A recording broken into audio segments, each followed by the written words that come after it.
Hello and welcome to the Car Care channel, and welcome to the engine oil filter conversation for Toyota and Lexus owners.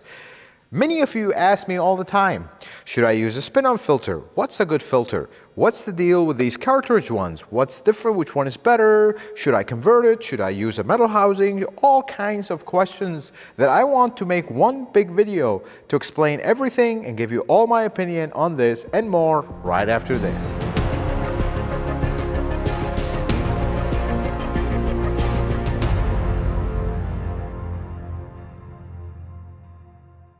Let's start with the kinds of filters that Toyota and Lexus uses in their engines.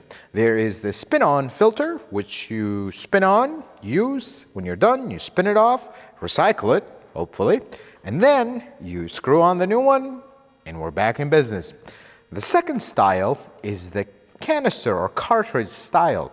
This is part of the engine. You remove it, you take out the canister, you hopefully recycle it, and then you put the new canister or cartridge back in, and you reuse the housing. Many people dislike this style, and some people prefer this, some people dislike this, very few though, and like this. Which one is better? Well, did you know that this is actually the exact same as this, just in a fancier package? This is an N1 spin-on filter, just like this one. This one is brand new, this one is used out of a car. I cut it in half just so you can see what's actually inside of it. Every oil filter has three things in it. Some of them have two. The main function of it is filters the oil, very obvious. The second thing is it has a bypass valve. In case the oil filter gets clogged, the engine wouldn't starve from oil. You would actually bypass and the oil will straight go unfiltered into the engine. Not ideal, but it's still oil flowing. The third function, which kind of is only on the spin-on filters, not really on the canister style, is an anti-drain back. In older cars, and this really applies mostly to older cars, sometimes the filter sits like this, facing down. So you don't want the oil that's here to drain every time. When you start the car, there's no oil pressure until it builds up here. But most modern cars, the filter either sits up where gravity holds the oil in, or sits sideways where also some oil will always remain here. But they still have an anti-drain valve. On the canister filters, they always go up, or very little cases, they go sideways. So we don't have an anti-drain valve per se on these. Now let's take this filter apart just so you can see what's inside of it. This is the cap, and would you look at that? It has a cartridge just like this one. I mean, it is identical to how the other one looks. There you go. So there is nothing really different about it or special. It's exactly the same. And the other thing is this standpipe that sits in the middle of the cartridge is also identical to the other ones. This is part of the anti-drain valve, and at the very bottom, and this is the main difference between the two, this is the bypass valve. It has a spring. When oil pressure cannot get through the filter, it builds up at the bottom, pushes this, which opens the passage, and now oil can get through unfiltered. The difference in style and design is really it. This valve is at the bottom of the filter. So it's basically at the top right here. If you're looking at the bottom, it's right here, not at the opening side, it's on the other side. In the cartridge style or canister, it operates differently. It doesn't bypass at the bottom, it bypasses at the top. To understand this better, let's talk about all of these filters and how they function. Contaminated oil or oil straight from the oil pan into the oil pump into the filter come on the outside. Clean oil or filtered oil go on the inside. So through this pipe is where clean oil comes out. This, when you spin it on, this seals to the middle and the outside is where the oil comes into it. When oil pressure builds up, it actually pushes this entire pipe, which moves, and the pipe moves down, opens the top, and it bypasses that way. Exactly the same, just a different, kind of a different orientation to it.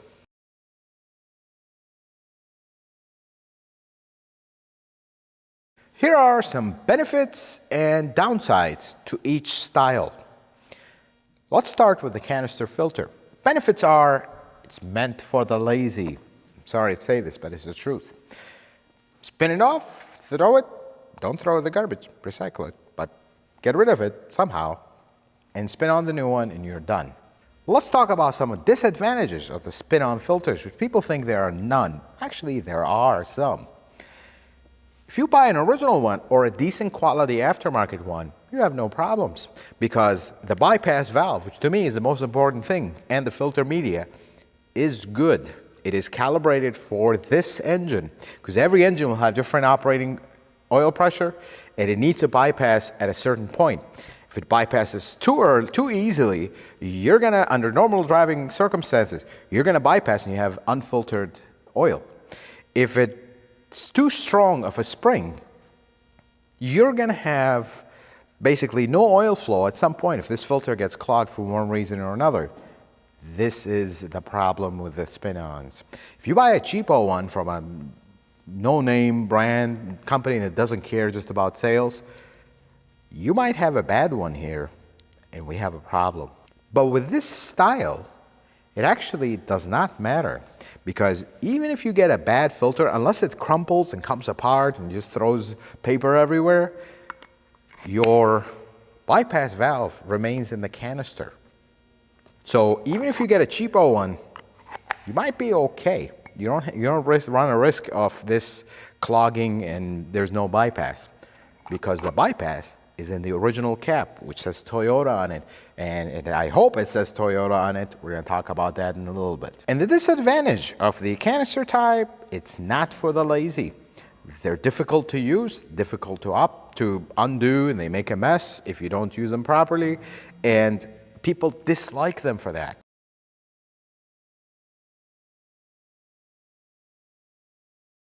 Let's focus on the canister style filter. There are two types. One of them is referred to as metal, it's actually aluminum, and the other one is plastic. People absolutely dislike the plastic one. This is the end of Toyota quality in their opinion. This is a shame and something you should get rid of as soon as possible. But should you? Here is a testimony of a Toyota technician that have been working on Toyotas for a very long time. I have yet to see one of these fail for reasons to do with its construction. Usually these fail because of you or your mechanic. If you over tighten this, it's fine, it won't break. But the next time you go to do the oil change, now the O-ring that was soft when you installed it become more brittle, it basically locked itself. You go to take this off, it won't come off. I've seen people put impact guns, I've seen people use giant breaker bars that do not belong near this filter. And they crack this housing, it leaks, and it's garbage. But that is an extreme case. If you do not over tighten this and you lubricate the O-ring properly, this will outlast your car, basically. Because this is such a high quality part. I mean, just carrying it, it is not some cheap flimsy plastic. And there are cheap flimsy plastic in other makes and models that are not Toyotas. You just carry it, just this flimsy little plastic piece. This is not it. This is very well made. But the biggest problem is when you try to convert from one style to another. Usually people go at it two routes. They have the plastic one, they dislike it. Look, everybody has their opinion. If you want to listen to me or not, that is really up to you. But let's say you want to go with a metal one. See, most people will do the aftermarket route. We're going to talk about that in detail in a little bit. But you can actually buy the metal one from Toyota. This is for a 2GR FE. This is for a 2AR FE and a 2GR FKS. They're the same number. Because what matters in these is the standpipe height. It is essential that they are the same. You cannot put this in your Tundra, for example. You cannot put this in your GX, Lexus GX, because the filters are different height. This is an A1, this is an A4. Here is an oil filter out of a 4Runner, A5.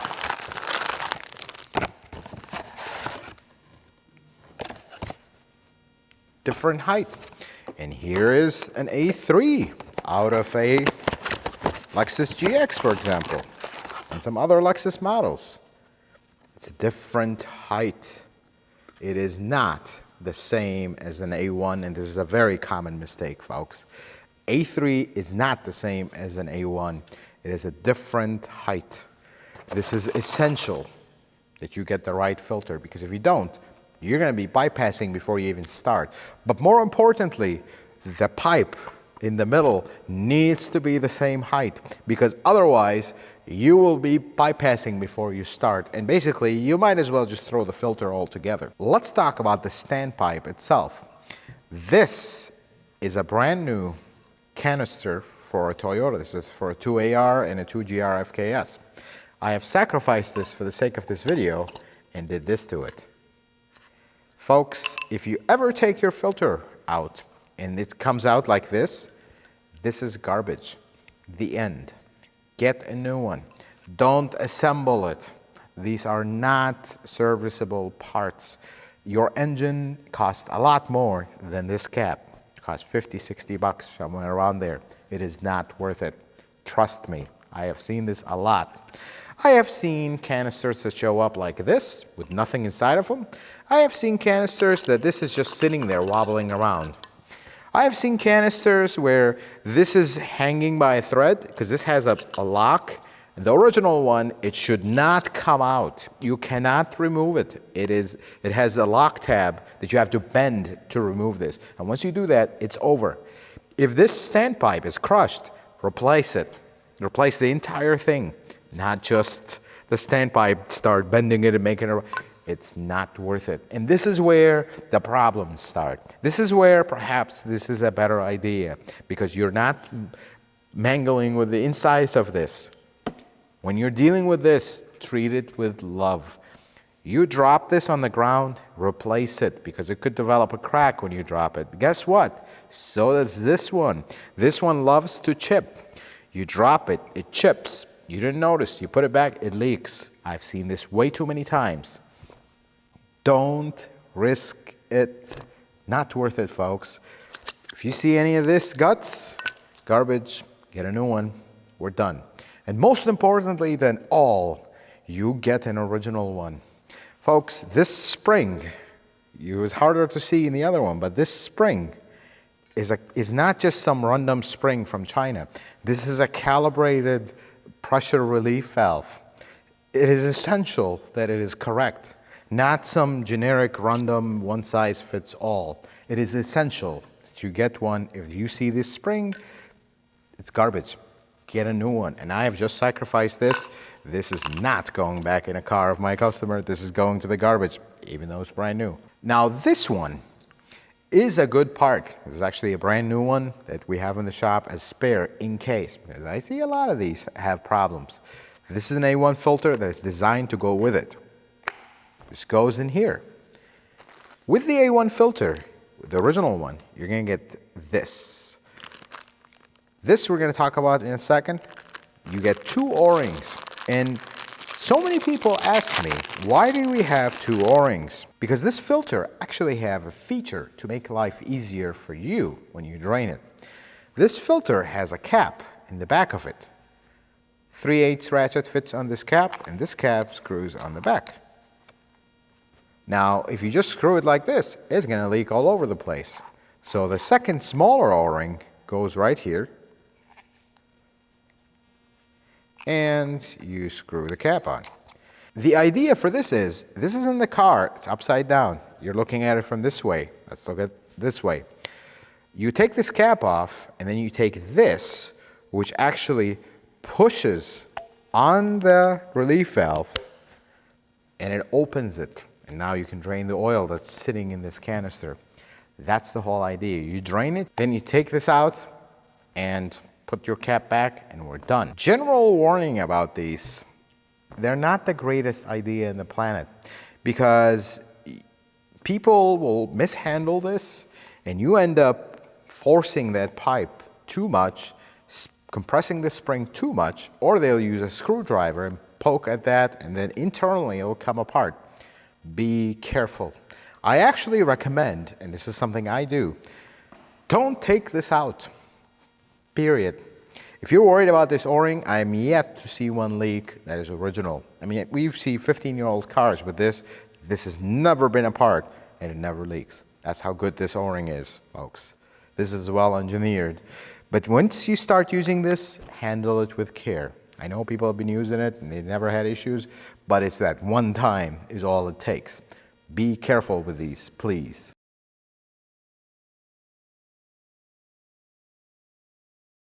Then we talk about the elephant in the room. This thing, this disgusting thing. Folks, please, if you have a plastic one, do not think you are upgrading if you go buy an aftermarket one that costs exactly the same as a brand new one that is metal already. Because here are the problems. This is a Dorman or whoever filter. Here's the biggest red flag for you. This is the filter, and here are the pipes that it comes with. I mean, this is brand new out of the box, and these pipes are already mangled. They're not sitting right. They look horrendous. This is the quality of this. It's just horrible. This is one size fits all. Comes with a very flimsy, cheap O-ring that doesn't even fit right. And the biggest problem is, when I do this, folks, this is brand new. I bought it from a parts store just to show you guys.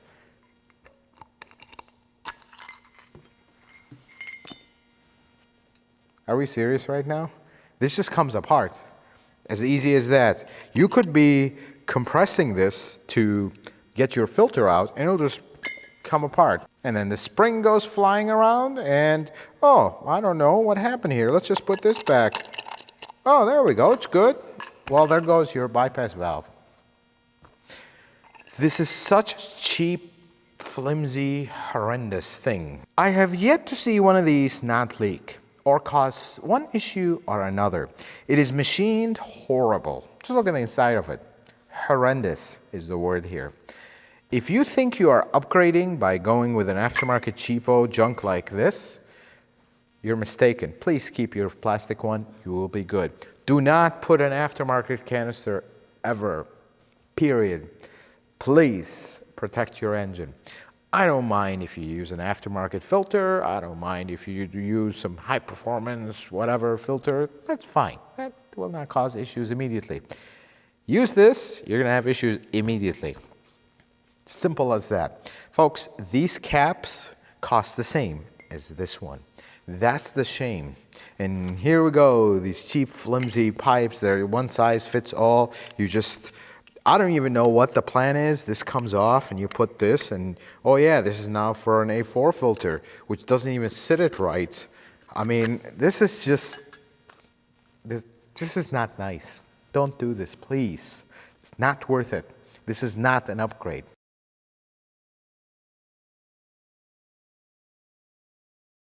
Now let's talk about the last elephant in the room. There are kits out there from many companies. They're all very proud of it that I get asked about every single day. Well, there's this kit that you take this canister out, throw it in the garbage, and install that kit, and now you can use a spin-on filter. Well, I see so many problems with that. It's not a good idea, folks. Here's why. First thing is, you're modifying one of the most delicate systems in an engine, the oiling system. And if we were in 1955, that wouldn't be such a problem. Because oil back in 1955, it did one thing, maybe two, depends who you ask. It lubricated the engine, course, and then it helped transfer heat. Well, that's not the case anymore. Oil is being used as a hydraulic fluid in engines these days. Variable valve timing, VVTi, mostly is controlled by oil. When you start modifying the oiling system, you could change the pressures. And some people will say, those people from 1955, the more oil pressure you got, the better it is. Well, that's actually not the case. Oil pressure needs to be specific to the VVTi systems to work correctly. Too low oil pressure obviously will cause a lot more problems, but too high oil pressure will also cause problems. Now, some will say, wait a second, but there is a pressure relief valve in the oil pump. Yes, but what if you have max pressure just under the allowed pressure at idle? That's not good. Plain and simple, the VVTi system will not work properly. Before you know it, Christmas tree is lit and you have problems that are unexplainable. But why do I have VVTi codes? Why do I have timing codes? All I did was just do a little conversion. And some of you will say, I did it and nothing happened. Great. Be careful with that though, because the filter you are now using in your car, is it even correct for your car? Is it bypassing correctly? Hopefully, according to the company that made it, it is, but not according to the company that designed the engine. That's the problem. Folks, be careful with these kits. And through my research, there are some really good companies out there that make them, and they take pride, and they really do good research and all that. But there's another problem with those, the good ones. They're super expensive. I mean, the cheapest kit I found was $250 and goes up from there. I'm sorry, that is the cost of like 4 or 5 of these. That doesn't make sense. That absolutely makes no sense. If every few years you're so worried about this, you replace it, replace the cap preventatively, well, you're still ahead. That's the reality here, folks. And if you're doing it because, oh, this one is so hard to deal with, I'm a DIY mechanic, please, this is not hard. You need to get used to it. And it is not hard. It does not make a mess. I deal with this every single day. You change your oil every 6 months, 5,000 miles, hopefully. I deal with this every single day for the past decade, decade and a half. I don't think they are difficult. They're exactly the same. This is the same thing. There's no difference. Don't shortcut things to your convenience that will cause issues down the road. Please, it is not worth it.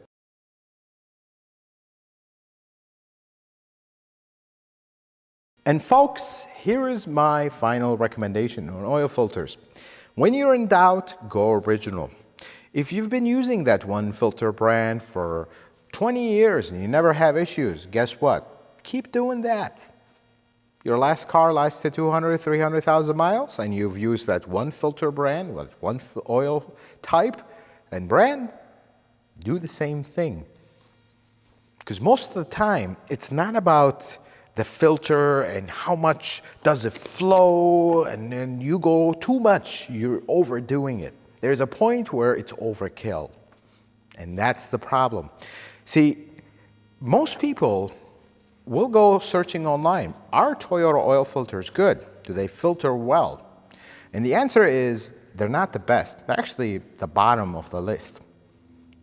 But do you need more filtration is the question I'd like to ask you. When they designed this filter, they needed it to perform to Toyota's specifications.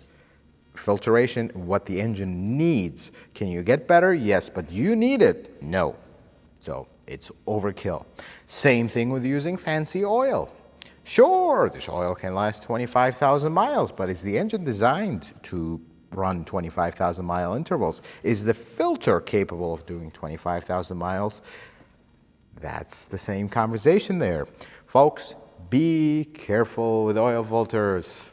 I see people worry so much about oil and the oil type and what brand and what all this research, and they completely ignore the filter. You should get the cheapest filter. And I'm seeing a trend lately. People overpaying for oil filters that are not good.